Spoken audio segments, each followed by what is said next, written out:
జై శ్రీరామ్. శ్రీమాత్రే నమః. శ్రీ గురుభ్యో నమః. 2026 సంవత్సరం ఆగస్టు నెలలో గోచారంలో ఉన్న గ్రహస్థితులు, అలాగే గ్రహస్థితులను అనుసరించి ద్వాదశ రాశుల వాళ్ళకి, ద్వాదశ లగ్నాల వాళ్ళకి ఎలాంటి ఫలితాలు ఉండబోతున్నాయి, గోచారంలో ఏమన్నా విశేష అంశాలు సూచిస్తున్నాయా, గోచారంలో ఉన్న గ్రహగతులు, గ్రహ గమనాలు ద్వాదశ రాశుల వాళ్ళకి ఎలాంటి విశేష అంశాలను ఇస్తున్నాయి, శుభత్వాన్ని ఇస్తున్నాయి, ఇందులో అన్న జాగ్రత్తలు సూచిస్తున్నాయా, ఏమన్నా మార్పులు సూచిస్తున్నాయా, అలాగే గోచర గ్రహస్థితులతో పాటు వాటికి చేసుకోవాల్సిన పరిహారాలతో పాటు మనం అన్ని సహితంగా ఇప్పుడు మాట్లాడుకుందాము. మొదటగా గోచారంలో ఉన్న గ్రహ గమనాలు, గ్రహస్థితులు. మంగళ్ వృషభ రాశిలో సంచారము. మొదటి 2 రోజులు వృషభ రాశిలో సంచారం చేస్తున్న మంగళ్ 3వ తారీఖు నుంచి, ఆగస్టు 3వ తారీఖు నుంచి మిథున రాశిలో మంగళ సంచారం ఉంటుంది. బుధదేవుడు మిథున రాశిలో ఆయన సంచారం 5వ తారీఖు వరకు ఉంటుంది. 6వ తారీఖు నుంచి మిథున రాశిలో నుంచి కర్కాటక రాశిలో బుధదేవుని సంచారం ఉంటుంది. కర్కాటక రాశిలో రవి బుధ గురుల సంచారము, రవి గురుల సంచారము మొదటి నుంచి ఉంది, స్టార్టింగ్ నుంచి. బుధదేవుడు 6వ తారీఖు నుంచి కర్కాటక రాశిలో సంచారం ఉంటుంది. రవి బుధ గురువులు ముగ్గురు కూడా 17వ తారీఖు వరకు కూడా కర్కాటక రాశిలో సంచారం ఉంటుంది. 18వ తారీఖు నుంచి రవి కర్కాటక రాశిలో ఉన్న రవి సింహరాశిలోకి ఆయన సింహరాశిలో పయనం ఉంటుంది. 23వ తారీఖు కర్కాటక రాశిలో ఉన్న బుధ భగవానుడు సింహరాశిలోకి వస్తాడు.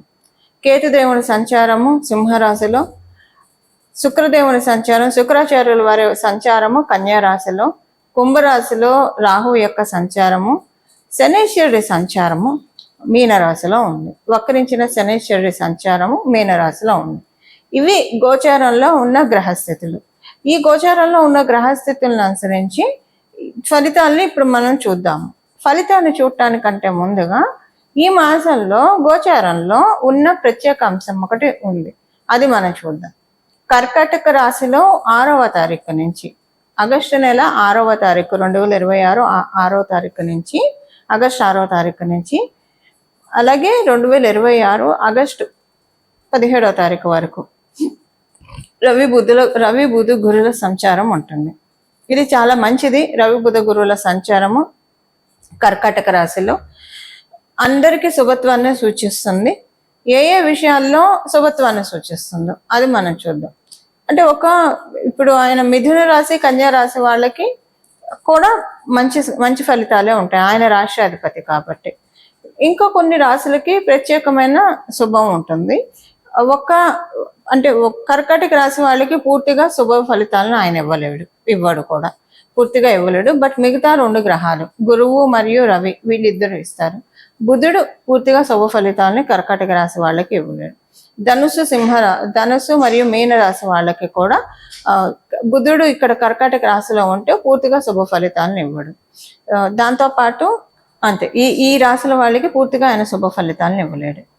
ఇప్పుడు మనము ఈ ప్రత్యేక అంశాలతో కూడుకున్న ఈ గ్రహస్థితి అందరికీ ఎలాంటి ఫలితాన్ని తెచ్చిపెడుతుందో మనం ఇప్పుడు చూద్దాం. ప్రతి ఒక్క రాశి వాళ్ళకి కూడా విడివిడిగా మనం ఇప్పుడు మాట్లాడుకుందాం. సింహరాశి, సింహ లగ్నాల్లో పుట్టిన వాళ్ళకి, మీకు సింహరాశిలో పుట్టిన వాళ్ళకి ఈ మాసము డబ్బు ఖర్చు కొంచెం ఉంటుంది. అయితే ఈ డబ్బు ఖర్చు ఉన్నా కూడా శుభకార్యాలకి, తీర్థయాత్రలకి, పుణ్యక్షేత్ర దర్శనకి, లేదా ఒక గెట్ టుగెదర్కి, ఇలాంటి వాటికే ఖర్చు ఉంటుంది. అది మీకు సంతోషమే అనిపిస్తుంది. ఒక గృహప్రవేశము, ఉపనయనము, వివాహము, లేదా మీ పిల్లలు మెచ్యూర్ అయితేనో, లేదా మీ ఇంట్లో ప్రెగ్నెన్సీ ఉంటే సీమంతానికో, ఇలాగ ఏదైనా ఉంటే మంచిదే కదా, అవి సంతోషాన్నే ఇస్తాయి. ఇలా మీ పిల్లలకి సంబంధించిన సెలబ్రేషన్స్ ఈ మాసం ఎక్కువగా ఉంటాయి. వాళ్ళు విద్యలో ఉత్తీర్ణత వచ్చిందని చెప్పి అది సంతోషంగా అందరినీ పిలిచి సెలబ్రేట్ చేసుకోవడము, ఇలాంటివన్నీ ఉంటాయి. సో మీరు విద్యార్థినులు అయితే సెలబ్రేషన్స్, మీకు సంబంధించిన సెలబ్రేషన్స్ చాలా బాగా చేసుకుంటారు. చాలా సంతోషంగా అనిపిస్తుంది, సంతృప్తిగా అనిపిస్తుంది. చాలా సంతోషంగా సెలబ్రేట్ చేసుకునే టైం ఇది. మీ విద్యలకు సంబంధించిన విషయాల్లో సెలబ్రేట్ చేసుకుంటారు.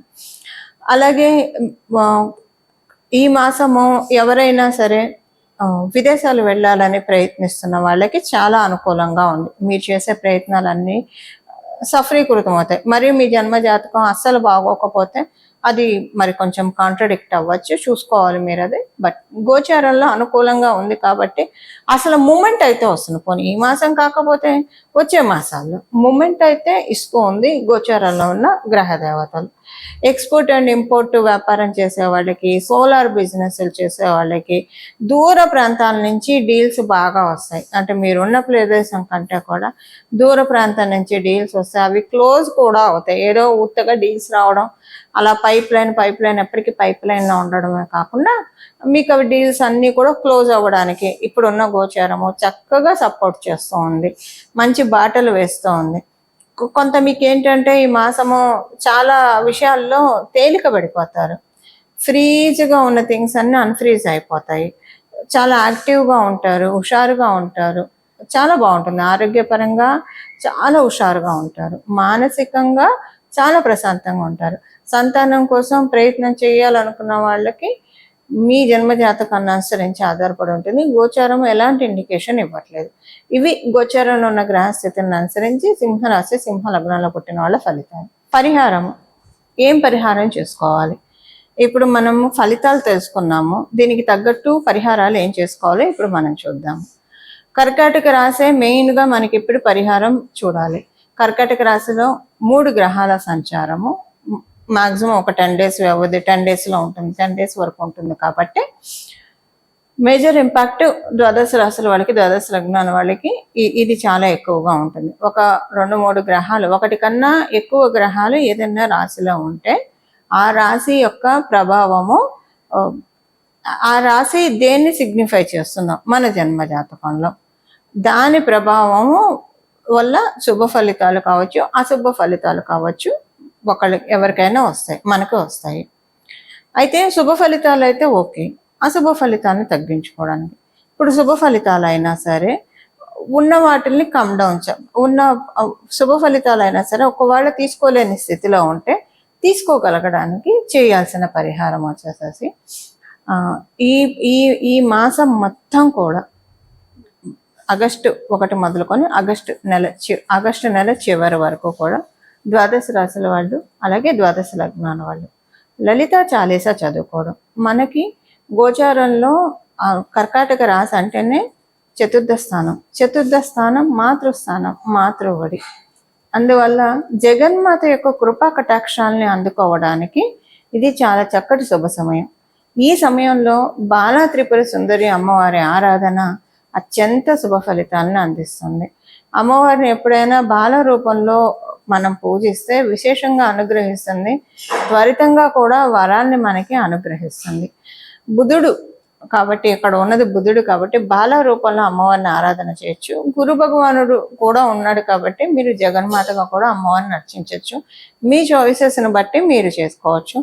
అమ్మవారి ఆరాధన లలితా చాలీసా చదవండి, చాలా బాగుంటుంది. ఒకవేళ చదవలేకపోతే వినండి, కనీసము చాలా మంచి ఫలితాలు మీరు చూస్తారు. ఈ లలిత చాలీసా చదువుతూ ఉంటే చదివిన రోజే మీకు ఒక న్యూ ఎనర్జీ అనిపిస్తుంది, చాలా బాగా ఉంటుంది. అలాగే సౌందర్య లహరి వినడమో చదవడమో చేయండి. చదవడం అంటే పర్ఫెక్ట్గా వస్తేనే చదవాలి, లేదంటే ఎవరి దగ్గరైనా గురుముఖత నేర్చుకొని అప్పుడు చక్కగా చదవచ్చు. వినండి, కనీసం వినడానికైతే మనకి ఇప్పుడు అవకాశం ఉంది. కలియుగంలో ఉన్న సులభోపాయాలు ఎన్నో ఉన్నాయి, కాకపోతే మనం ఇవన్నీ పట్టించుకోకుండా లౌకికంగా పరిగెత్తుతూ ఉంటాం, ఇంకా తప్పదు, బాధ్యతలు ఇవన్నీ ఉంటాయి కాబట్టి. కానీ ఈ సులభోపాయాల మీద మనము ఒకసారి దృష్టి పెడితే ఇవన్నీ కూడా మనకి కాంప్లికేట్ థింగ్స్ అన్ని అన్కాంప్లికేట్ అవుతాయి అన్న విషయాన్ని మనం గుర్తెరగాలి. అది సౌందర్య లహరి దానికి ఉత్తమమైన సాధన. ఈ నెల మొదలుకొని నెలనాళ్ళు అసలు ఇక్కడి నుంచి ఇంకా కంటిన్యూ చేయండి. మీ ఎన్నాళ్ళు కంటిన్యూ చేస్తే అన్నాళ్ళు కంటిన్యూ చేయండి. సౌందర్య లహరి, దాంతోపాటు అమ్మవారిని పూజించినప్పుడు మరి అయ్యవారిని కూడా పూజించాలి కదా. అందులో కర్కాటక రాశిలో ఉచ్చ స్థానంలో గురుడు ఉన్నాడు. గురుడు అంటేనే శివుడు అని చెప్తుంది మనకి జ్యోతిష శాస్త్రం. మరి ఆ స్వామివారిని కూడా పూజించాలి కదా, అందుకని శివానంద లహరి. ఈ 2 వినండి, అత్యంత భక్తి శ్రద్ధలతోటి మనసు లగ్నం చేసి అంటే చాలా కాన్సన్ట్రేటెడ్గా వింటే కనుక చాలా అంటే చాలా మంచి ఫలితాలని మనమందరం కూడా చూడటానికి అవకాశం ఉంటుంది. ఈ ప్రతిరోజు మీకు ఏదో ఒక సమయం పెట్టుకోండి. స్నానం చేశాక వెంటనే అయితే ఇంకా మంచిది.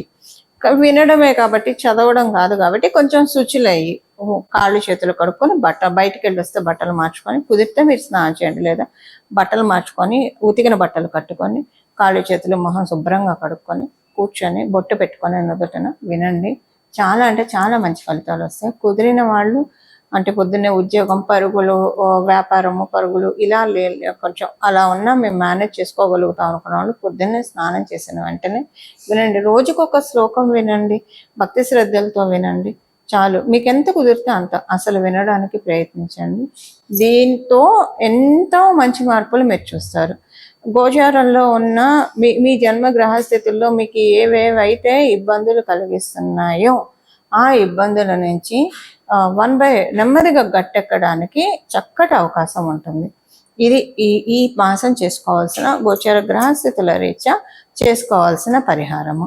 ఇలా మనందరం కూడా జగన్మాత మరియు మహాదేవుడు ఆశీస్సుల్ని పరిపూర్తిగా అందుకోవాలని చెప్పి మనస్ఫూర్తిగా ప్రార్థిస్తూ, ఇంకొకటి దీంతో పాటు ప్రతిరోజు విష్ణు సహస్రనామం పారాయణం చేస్తే చాలా మంచి ఫలితాలు వస్తాయి. విష్ణు సహస్రనామం చదవండి లేదా వినండి. ప్రతిరోజు చేస్తే కనుక అత్యద్భుతమైన ఫలితాలను తీసుకోవడానికి అవకాశం ఉంటుంది. ఇలా మనం అందరం కూడా భగవంతుడి కృపా కటాక్షాలకి పాత్రలం అవ్వాలని చెప్పి మనందరి తరఫున మనస్ఫూర్తిగా శరణు వేడుకుంటూ మంగళం. నమో భగవతే వాసుదేవాయ.